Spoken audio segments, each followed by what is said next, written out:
নমস্কার, আমি ফাল্গুনী। আপনারা দেখছেন এসএস স্টার নিউজ। শীতের মৌসুমে জমে উঠেছে সিকিমের পর্যটন কেন্দ্র।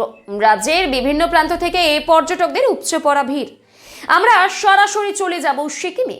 আমাদের প্রতিনিধি শেখ মিরশাক হোসেন অপেক্ষা করছে। মিরশাক, তুমি আমাদের দর্শকদের জন্য ওখানকার পরিস্থিতি তুলে ধরো।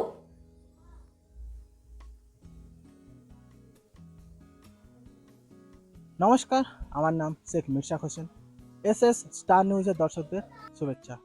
শীতের মরশুমে জমে উঠেছে উত্তর সিকিমের পর্যটন। বরফের চাদরে মোড়া মনোমুগ্ধকর দৃশ্য দেখতে রাজ্যের বিভিন্ন প্রান্ত থেকে, বিশেষ করে কলকাতা ও পশ্চিমবঙ্গের পর্যটকদের ভিড় উপচে পড়েছে। লাচুং, ইয়ামথাং ভ্যালি এবং জিরো পয়েন্টের মতো জনপ্রিয় স্থানগুলিতে সিকিমে আসা পর্যটকদের কাছ থেকেই শুনে নেব তাদের আনন্দের মুহূর্তের কথাগুলো এবং এসএস স্টার নিউজের দর্শকদের সরাসরি দেখাবো সিকিম থেকে। সিকিমে এসে আপনার কেমন লাগছে? খুবই ভালো লাগলো, কিন্তু কিছুদিন আগে যা বিপজ্জনক ঘটনা ঘটেছিল সেটা নিয়েই ভয়ে ছিলাম। তারপর ইউটিউবে ভিডিও দেখলাম অনেক, তারপর আমি এসে এখানে দেখলাম এখানে খুবই ভালো জায়গা, এমন জায়গা যে এখানে ফের আর একবার না এসে থাকা যাবে না। আমরা কলকাতা থেকে রাকিবউদ্দিন মোল্লা।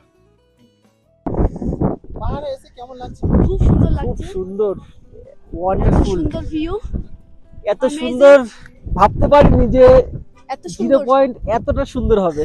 সত্যি খুব সুন্দর সুন্দর লাগছে। অনেক দিনকার স্বপ্ন ছিল। আগেও 2022 একবার আসার জন্য আমি এসছিলাম, কিন্তু ল্যান্ডস্লাইডের জন্য আমি আসতে পারিনি। তো এটা আমার ফার্স্ট টাইম। তো আমার এক্সপিরিয়েন্স বেস্টই বলবো, কারণ যে এত বরফ আর এরকম ওয়েদার ফার্স্ট টাইম আমার এখানে সিকিমে জিরো পয়েন্টে। সিকিমে এর আগে কোথাও ঘোরা হয়েছে? হ্যাঁ, ইস্ট রাওয়াংলা এই দিকগুলো ঘুরেছি, নাথুলা পাস। এরপরে আর কোথায় যাওয়ার প্ল্যান? এরপরে নাথুলা পাস হয়ে জিগজ্যাগ রুট হয়ে আমরা পদ্মাচেম থেকে শিলিগুড়ি নামবো। আচ্ছা, এখান থেকে কেমন লাগছে মানে বলে বোঝানো যাবে না, এত সুন্দর লাগছে।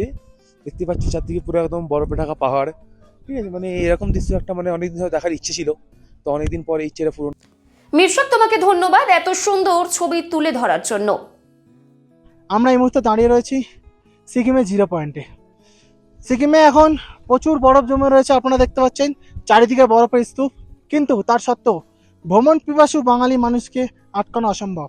পাহাড়ের টানে কিন্তু অলরেডি প্রচুর মানুষ এখানে চলে এসেছেন, আর সেই চিত্রই আমরা সরাসরি দেখাচ্ছি এসএস স্টার নিউজের দর্শককে।